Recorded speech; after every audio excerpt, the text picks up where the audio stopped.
There's a common theme in conversation, you may have seen this too, that when people encounter and ask how you are doing and do the nice social greeting that we do, there's a point at which this slightly frantic quality takes place in the eyes, and there is a lament about the state of the world. How are you doing? Well, I really don't know what to say. Yes? I don't know what to do.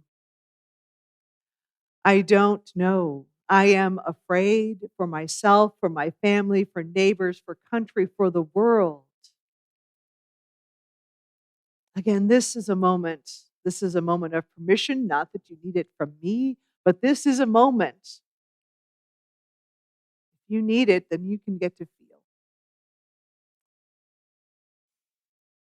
One of the greatest strengths, one of our greatest powers, one of our greatest potentials in the spirit of resistance is the truth, is to be authentic, is to talk honestly about our experiences, about our concerns, about who we are in our lives as people, not allow our lives to be distorted or made into a lie, or not allow ourselves to believe something that we should wonder about and say, yeah, that's not real. In this world of artificial intelligence, people can create what they want people to see. It is disturbing and it is weird, some of it. My children, I'm relying on my children a little bit to show this to me. When they see when I show them a piece of art, and they are very critical, they're like, nope, that's AI. That's bogus. That wasn't made by a real human. It's no good. And I'm like, oh, okay, we have strong feelings. And also,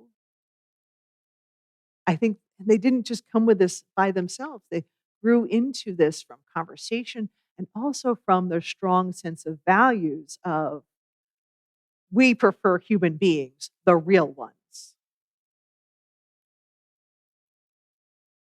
We prefer something that is truthful and authentic, even if it is not perfect or pretty. We want to know and we want to take care of and respect the person whose creation that is. If we've done nothing in the world, I think that's a pretty good takeaway for the kids. Wow.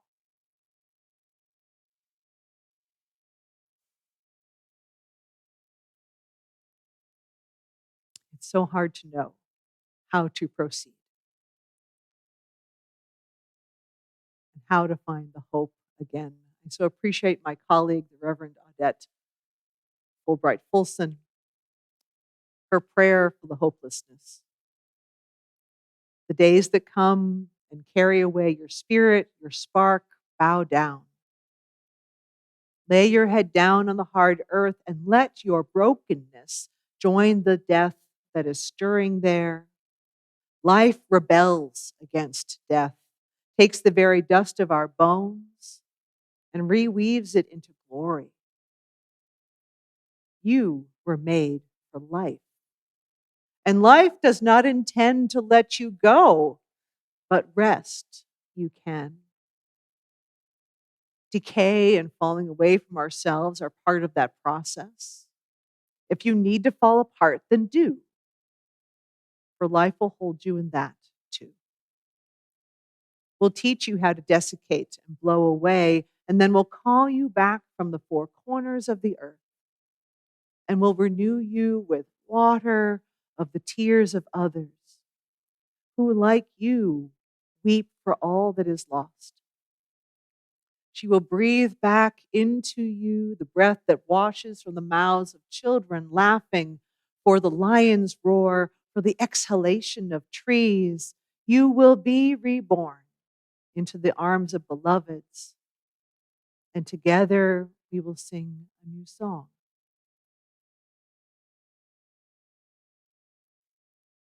The work of resistance does in fact include a little falling apart to help us remember what's truly important It is an act of remembering and naming and holding truth in the face of illusion and deception. Religious community is not only for the gathering up and strengthening, it is also for the falling apart when so much is hard, when so much is lost. We gather to help each other remember, to find new ways of defiance, new ways of speaking the truth, even in the simple act of talking about what matters, what we love, and what we dream. I'm going to go back to Cole Arthur Riley and her Black liturgies. Don't succumb, she says, to the sinister tradition of isolating yourself as you witness and grieve mass death, as you witness the tyrants of this world. They want you lonely. They want you lonely. So we ask, who can be trusted to hold you? And are invited to stay close. From author and elder Bell Hooks, rarely, if ever, are any of us healed in isolation. And from Stephen Wright, if you possess courage enough to speak out for what you are, you will find you are not alone. So I invite you to inhale and exhale again with me. Inhale. I resist isolation. I resist isolation. And exhale. I push back despair. Exhale. I push back despair.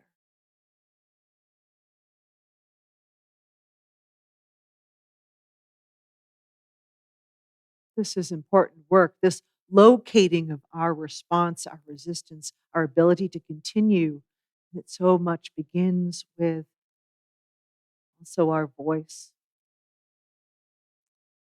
So we ask who is with us, who can hold us, and then we ask, where is our voice? From Audre Lorde. And the speaking will get easier and easier, and you will lose some friends and lovers and realize you don't miss them. And new ones will find you and cherish you. And at last you will know with surprising certainty that only one thing is more frightening than speaking your truth, and that is not speaking.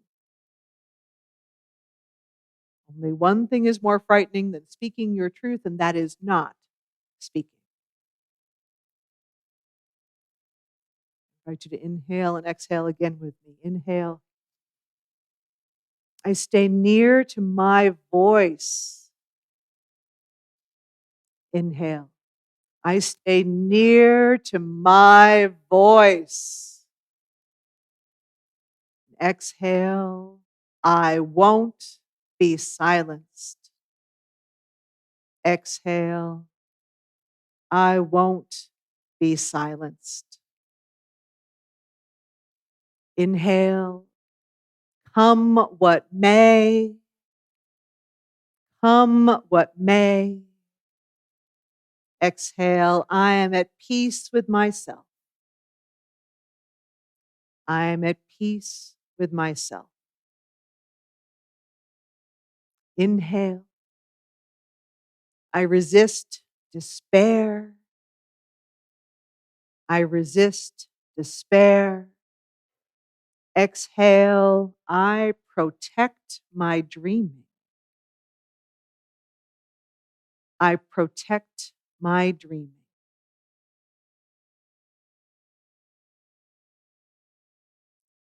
This is powerful work. All of the stages and tasks before us are all pieces of the work. We get to be in the beginning of a new world in any given day. In every day, we have a chance to make the world new again, one in which we protect our dreaming, we resist despair, We imagine and we make good use of that voice. As we're finishing the second part of the service, this part of the service, I invite you. We have the cards with I love and I hope. I love and I hope. You are a writing inclined person. As we're proceeding, make a note about what is it that you love and what is it that you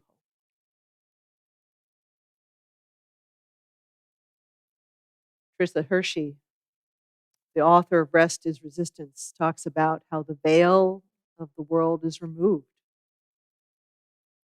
She says, all of culture is working in collaboration for us to not rest. And when we do listen to our bodies and take rest, many feel extreme guilt and shame. We embrace knowing that you have been manipulated and scammed by a violent system as powerful evidence of rest is resistance. And now, with this knowledge, we can grieve and repair and rest and heal. We can rejoice in the beauty of a veil being removed, and this is the beginning of the new world we create. We cherish what we say, we mourn, remember, we love, and we hope. All of this in the world we create.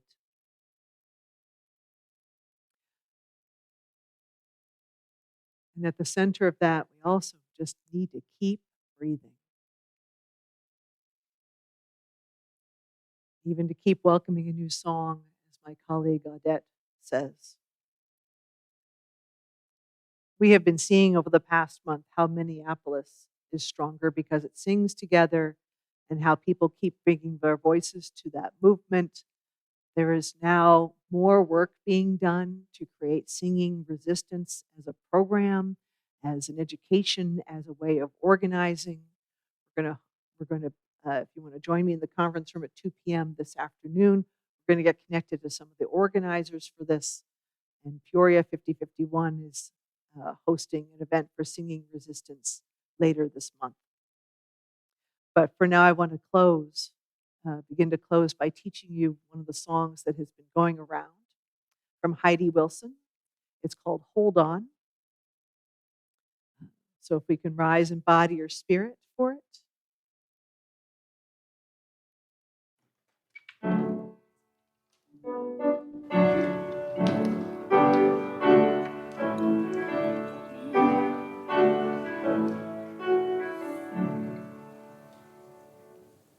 Oh, hold on, my dear ones. Hold on, here comes the dawn. Oh, hold on, my dear ones. Here comes the dawn. Hold on, my dear ones, here comes the dawn. Hold on, my dear ones, here comes the dawn. We can sing to each other. Oh, hold on, my dear ones, here comes the dawn. Sing to Minneapolis. Oh, hold on, my dear ones, here comes the dawn. Oh, hold on, my dear ones, here comes the dawn. Last time. Oh, hold on, my dear ones,